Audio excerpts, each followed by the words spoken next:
Assalamualaikum warahmatullahi wabarakatuh.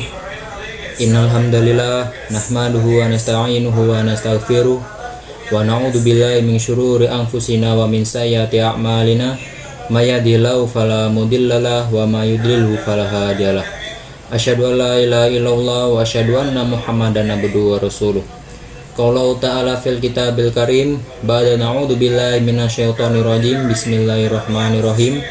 Ya ayyuhalladzina amanu taqullaha haqqa tuqatih wa la tamutunna illa wa antum muslimun. Amma ba'du. Pertama-tama marilah kita panjatkan puja dan puji syukur kita kepada Allah Subhanahu wa taala yang telah memberikan kita semua kesehatan sehingganya kita dapat menjalani aktivitas sehari-hari dengan keadaan sehat walafiat. Kedua kalinya salawat dan salam semoga tetap tercurah kepada junjungan kita Nabi Allah Nabi Muhammad sallallahu alaihi wasallam. Kepada yang terhormat Bapak Febrianto dan kepada kawan-kawan semua yang menonton video saya kali ini, perkenalkan nama saya Muhammad Ramdhani, NPM 24610107, Prodi Manajemen Fakultas Ekonomi dan Bisnis Universitas Muhammadiyah Metro. Oke, untuk presentasi kali ini saya akan membahas tentang manajemen keuangan.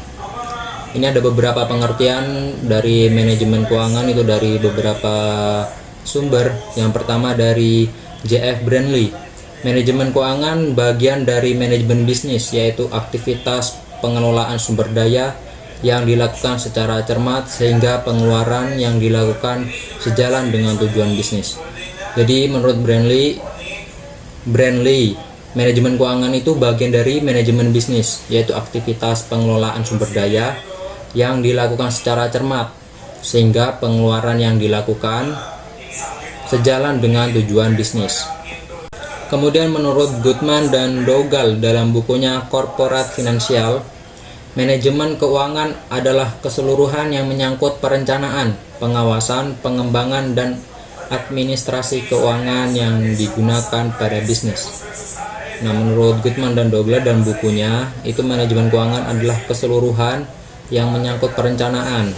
Jadi segala sesuatu itu harus ada perencanaan, pengawasan, pengembangan, dan administrasi keuangan yang dilakukan pada bisnis.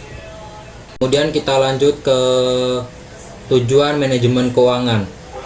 Tujuan manajemen keuangan itu yang pertama memaksimalkan keuntungan dengan menekan biaya agar tujuan dapat dicapai secara efektif dan efisien. Kemudian tujuan yang kedua yaitu memastikan ketersediaan dana untuk kebutuhan operasional dalam mencapai tujuan perusahaan. Kemudian yang ketiga sebagai alat perencanaan, pengawasan, dan pengendalian, terutama dalam hal pengadaan dan pemanfaatan dana.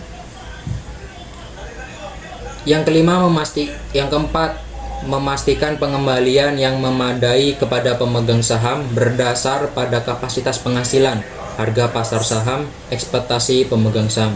Dan yang terakhir, memastikan keamanan dalam berinvestasi dan memanfaatkan aset yang ada. Kemudian fungsi manajemen keuangan. Ini manajemen keuangan terdapat 6 fungsi. Yang pertama yaitu dasar perencanaan, keputusan, dan kontrol keuangan. Jadi fungsi manajemen keuangan itu ada perencanaan, kemudian keputusan, dan kontrol keuangan. Kemudian yang kedua pemanfaatan aset. Jadi perusahaan atau organisasi mampu mengatur aset yang mampu memberikan nilai keuntungan bagi kelangsungan usaha baik secara jangka panjang maupun jangka pendek. Kemudian yang ketiga pengelolaan modal. Memperkirakan kebutuhan modal untuk organisasi dari masa ke masa, mengidentifikasi berapa modal yang dibutuhkan dan dari mana saja sumber modal yang bisa didapat. Kemudian yang keempat, pengelolaan surplus. Surplus harus dikelola secara bijak agar perusahaan bisa berkembang atau setidaknya melakukan diversifikasi. Ada yang digunakan sebagai dividen, menjual surplus aset, atau berinvestasi secara produktif.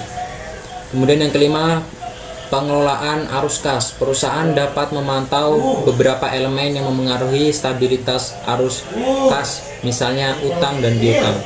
Kemudian yang terakhir atau yang keenam itu manajemen risiko. Memungkinkan perusahaan untuk meramal risiko usaha di masa depan, baik yang mempengaruhi langsung keuangan maupun hal-hal di luar keuangan.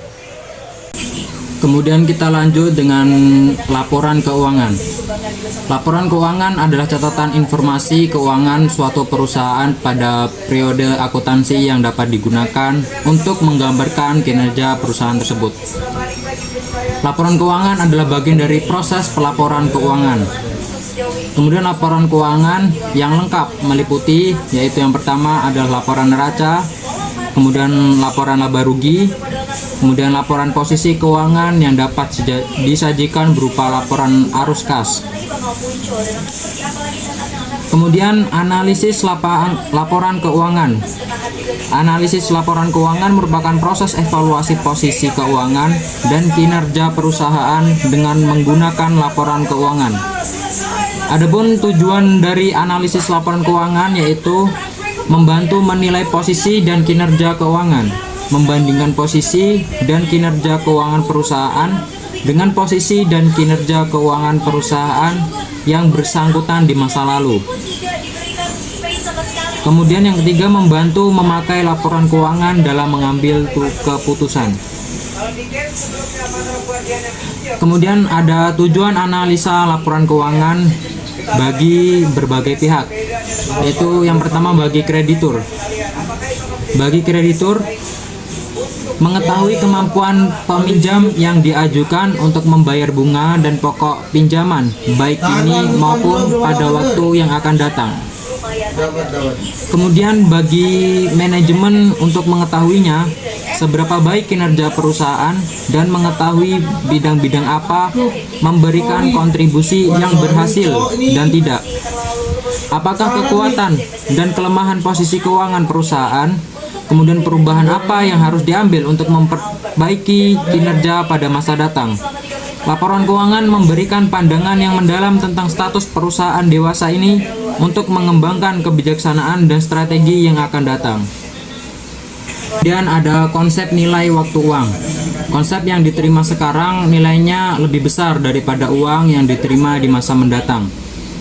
Lebih awal uang Anda menghasilkan laba, lebih cepat laba tersebut menghasilkan laba.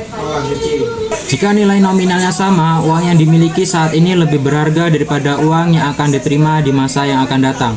Lebih baik menerima 1 juta sekarang daripada menerima uang yang sama 1 tahun lagi. Kemudian ada 6 rumus utama, yaitu yang pertama adalah nilai yang akan datang atau future value, nilai sekarang, nilai yang akan datang dari anuitas, nilai sekarang dari anuitas, anuitas angsuran hutang, dan yang terakhir anuitas cadangan penggantian. Yang harus diketahui bahwa anuitas adalah sejumlah uang yang dibayar atau diterima secara periodik dengan jumlah yang sama dalam jangka waktu tertentu. Sifat anuitas yaitu jumlah pembayaran tetap atau sama, jarak periode antar angsuran sama, pembayaran pertama dilakukan pada akhir periode pertama. Kemudian kita lanjut ke pengertian aspek keuangan. Aspek keuangan merupakan aspek yang digunakan untuk menilai keuangan perusahaan secara keseluruhan. Aspek keuangan memberikan gambaran yang berkaitan dengan keuntungan perusahaan, sehingga merupakan salah satu aspek yang sangat penting untuk diteliti kelayakannya. Secara keseluruhan, penilaian dalam aspek keuangan meliputi hal-hal seperti sumber-sumber dana yang diperoleh, kebutuhan biaya investasi, estimasi pendapatan dan biaya investasi, termasuk jenis dan jumlah biaya selama umur investasi. Kemudian ada proyek neraca dan laporan laba rugi, kriteria penilaian investasi, dan rasio keuangan untuk menilai kemampuan perusahaan. Kemudian yang terakhir yaitu manajemen kas dan surat berharga. Kas adalah seluruh uang tunai yang ada di tangan dan dana yang disimpan di bank dalam berbagai bentuk seperti deposito, rekening koran. Surat berharga adalah investasi jangka pendek yang bersifat temporal atau sementara, yang apabila perusahaan memerlukan kas dengan segera dapat dijual atau diubah dalam bentuk kas. Motif memiliki kas. Kas merupakan aktiva yang tidak memberikan penghasilan, namun kas dibutuhkan perusahaan untuk menjalankan berbagai kegiatan usahanya. Tujuan manajemen kas mempertimbangkan resiko dan pengembalian. Ada trade-off dari memiliki kas, oleh sebab itu kas perlu dikelola dengan baik. Tujuan manajemen kas meminimalkan saldo kas dengan tetap memperhatikan kemampuan perusahaan memenuhi kewajiban keuangannya. Mungkin hanya ini presentasi yang dapat saya sampaikan, kurang dan lebihnya saya mohon maaf. Pada Allah saya mohon ampun. Saya akhiri. Assalamualaikum warahmatullahi wabarakatuh.